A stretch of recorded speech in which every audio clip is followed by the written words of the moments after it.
Kwento mo naman sa akin briefly, paano mo ba napasok ang showbiz? Nag-start to nung after my dad's passing nung 2014. Kasi back in 2013, basta nung years ago, yun nga, yung first job ko, band vocalist ako. Tapos I'm always out of the country with my band. Yung work namin, na-station kami sa Japan, Malaysia, Singapore. So, lagi akong malayo. Tapos, breadwinner ako. So, never ako nabakante. Kumbaga, bababakante lang ako 1 month to 2 months. Tapos, nung nagkasakit yung dad ko, biglang pumasok sa isip ko na okay, nakapag-provide ako sa family ko. Pero, yung time ko na nawala ako sa kanila, parang feeling ko and na-realize ko na mas mahalaga siya sa akin na always akong nasa Pilipinas lang. So, nung nawala si Papa, naisip ko na sumugal kaya ako, try ko maging singer sa Philippines since feeling ko okay naman na ako, kasado na ako sa pag-perform. Itong kinukwento mo na to, ilang taong ka nito?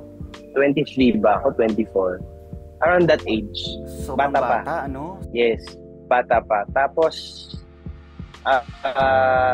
nagkaroon ng competition sa Itbulaga noong 2016. Spogify, yan. Kami nila. Matt Lozano. Si Matt. At so, doon talaga nag-start. Kasama mo rin si Yasser Marta doon.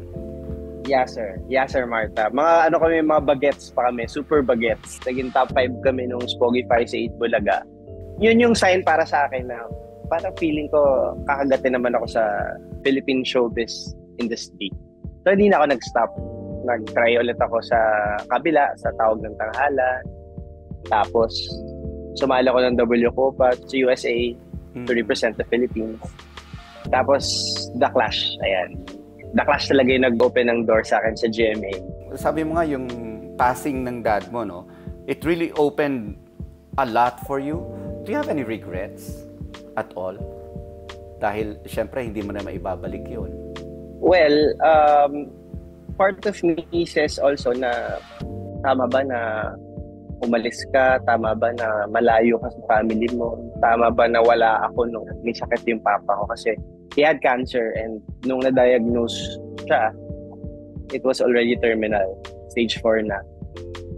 And that very reason ang dahilan kung bakit ako umalis ulit kasi I had to provide for my dad's hospitalization. Yung treatment niya, di ba? Yes. So, nung time na nasa Singapore ako, every single night, umiiyak ako. Pagkagaling ko ng work, bago ko matulog, umiiyak ako kasi wala ako sa tabi niya. Pero also, that was the sacrifice eh. Kasi kung wala ako sa Singapore, walang magpo-provide ng pang-hospital ni Papa. And ang regret ko lang was wala ako sa tabi niya. Pero also, thankful ako kasi meron pa rin part sa akin na nagpapasalamat ako kasi kung hindi ako, sino yung gagawa sa amin? And I had to step up kasi kahit ako yung bunso, feeling ko nung time na yon ako lang yung kayang kumita ng malaki na makakapag-support sa papa ko. Para lang mapawi yung lungkot ko was through video calls every day. Pagising ko, tatawagan ko siya. And nakikita ko yung kung paano nag-progress yung sakit ni papa ko. Masakit sa akin pero hindi naman niya nakita na umiyak ako. Though umiyak talaga ako after ng mga video calls namin. And hindi ko makakalimutan nung last video call namin. Parang hindi na siya nakakakilala. Parang nagka-dementia na siya. So, he was just in front of the computer pero hindi na kami nag-uusap. And that was so painful. Naalala ko pa hanggang ngayon. And yun nga, dahil dun sa pinagdaanan ko na yun, realization ko na family talaga walang makakatumbas na yaman, na success, na fame. If you don't have that thing which is yung family and kung di mo sila kasama kasabay ng lahat ng nangyayari sa buhay mo,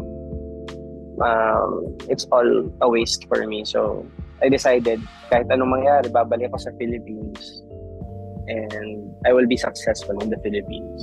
And wala sa thinking ko na mag-fail ako. Because every year, I did my part. Parang, if I fail here, I will try another one. Kung hindi ako tatanggapin dito, try ako sa mag-audition sa isa pa. Kung hindi ito yung break ko, convinced naman ako na sa sarili ko. And this is not being parang mayabang, pero convinced ako na kaya ko. Parang naging firm ako sa decision ko na gagalingan ko and I will be in the Philippines. I will be a singer. And that's it.